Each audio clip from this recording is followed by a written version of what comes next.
Shalom, brothers and sisters. This is Lori Yah. I'm just bringing a word to you because I feel like it needs to be brought forth. I first of all want to give all praise and honor and glory to the Most High, for He certainly has kept us and preserved us and sustained us through these end days.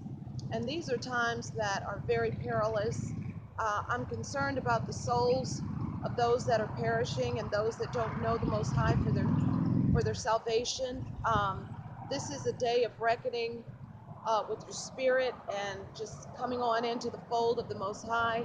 You know, picking you up a 1611 King James Bible.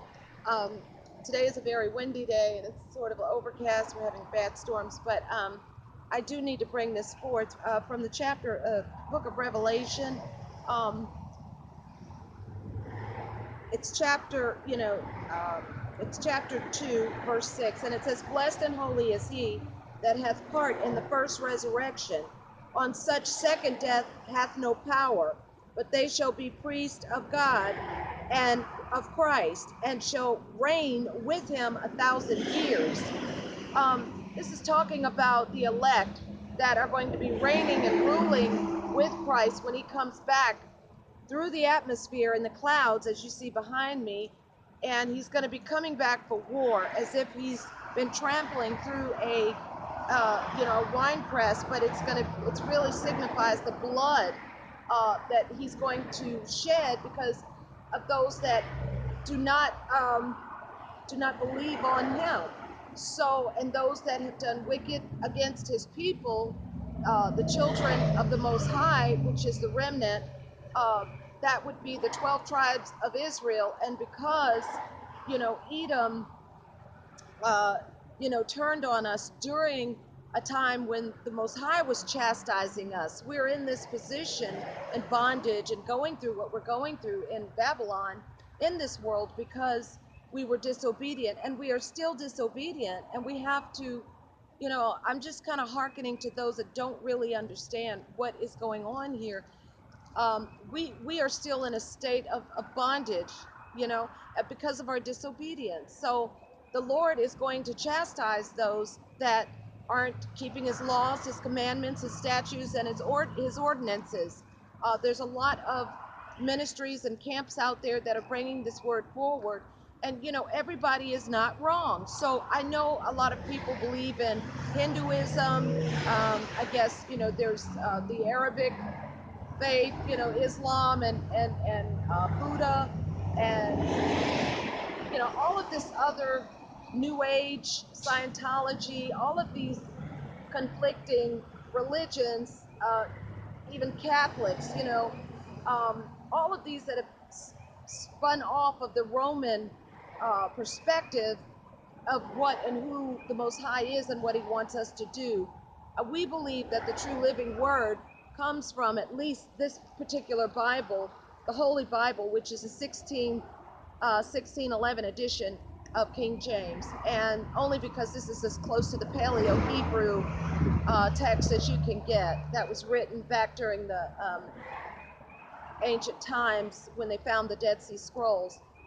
And if you read this interpretation, of the Bible, you will see that there is an apocrypha in it, which is a text which are books that were extracted from the Bible that are inspired by the Most High, because it was in here from the beginning. So I'm not sure why they took it out, because see, in this book it also has the apocrypha. Because there's truth in here about Edom, that is at the end of this world, that's going to happen in the last days. And in order for us that are, the 12 tribes, we have to understand positioning and order in our homes. And Kingdom Come Ministries, Daughters of Zion, it's just that. It's in no way a ministry that tries to make people feel bad, or this isn't about emotion. It's about the word. It's about our instructions before leaving this earth, what we have to do. And the Daughters of Zion, I'm just trying to help all of us get on the same page and have be of one mind, along with the elders, the elect, that are going to be actually breaking, breaking things apart when the Most High comes back on this earth, because they're going to be changed in the twinkling of an eye and turned into superhuman beings with the Most High, and they're going to be his army and fighting, and they will also be judging who will make it into the kingdom and who will not. So this is serious, people. I don't know how many ways I can interpret how serious it's going to be, but I'm going to tell you, for those that do not yield to the words of this book, it's going to go badly for you. For the Israelites that are acting like, the pagan heathen nations that are running after things of this world and not keeping the commandments and not keeping the holy days and the statutes and living according to the word of the Most High, as he told us in the first 5 books of the Bible, and doing what he says do, it's not going to go good for you, because only a third is going to make it into the new kingdom, and that is scripture. So these are not my words, these are the words of the Most High. So knowing this, it just vexes my spirit, because I love my family, I love my friends, and believe me, I have some dear friends and wonderful family, and people I work with. I love them. People that, I come in contact with, that I try to meet. I try to befriend strangers. If I'm in the grocery line, or, if I'm at the gas station pumping gas, I might see a sister or brother walking down the street. I'll say anything to anybody about, look, are you into this truth? And try to sow a seed, a good seed in faith into their lives, to wake them up, because this is not the time to be partying and having fun and doing the things that we used to do. Sure, I grew up in the 80s, and, we partied and had a good time or whatever. But those days are long gone, and we have to wake up into the truth, because now, our salvation is closer than it has ever been before. And when I came into this truth, it really shocked me and confounded me, because I had no idea that I was supposed to be even keeping the commandments.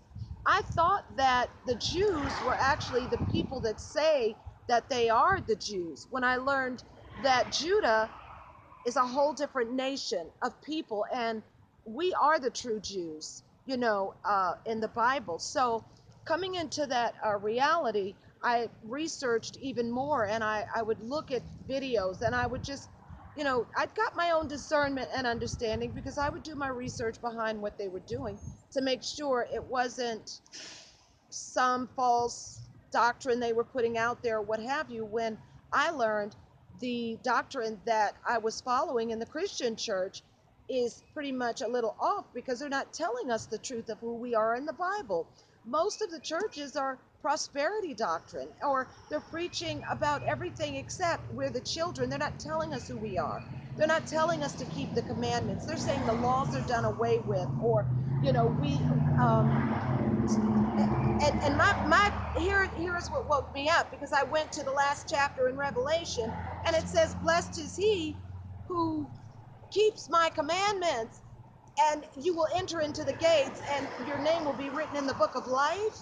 They didn't tell me that in the Christian church. So I was really, it was quite a profound moment of my awakening. So I'm just, trying to wake up some others and help people to understand, hey, this thing is real. I wouldn't be out here doing this in the midday, making videos about the word of the Most High, if I wasn't convicted and determined that this is truth. And trying to encourage others to really follow this doctrine here. So I just wanted to say, from the book of Revelation, make sure that we all, can take part in the first resurrection, not the second death. That's reserved for Satan and the lake of fire, and those that are not, those that are perishing, that are not serving the Most High the way that he says, and according to the commandments that he has set forth for us to live, and for it to go well with us. So brothers and sisters, just realize that if you're unfulfilled, there's a reason for that. If you feel something tugging in your spirit, pick up a Bible, look at some videos. Don't take my word for it. There's a lot of Akim out there, these prophets and elders. There's only going to be a third that's going to make it in. So we have to fear the Most High with a holy fear, because we are a holy nation and we have to act according to the commandments that He puts before us. And we need to get these precepts in our minds. I mean, He says in the last days, I will pour out my spirit on all flesh. But we have a choice. We have a choice to accept it or not. So be wise in your decision and your discernment with the Most High, because I'm going to tell you, the New Jerusalem is eternal, but so is hell. And I don't want anybody that I know that I love for that to be their fate. So I'm really, just crying out, saying, hey, let's come together and let's wake up, our brothers and sisters, even the Gentiles that are going to be joined with us, and the strangers that sojourn with us. Um, Come on into the fold, keep the commandments, and be blessed, because there is salvation for you also. So this isn't just about the 12 tribes. This is about everyone that, he that has an ear, let him hear what the Spirit says to the churches. So I just want you to know that the Most High is very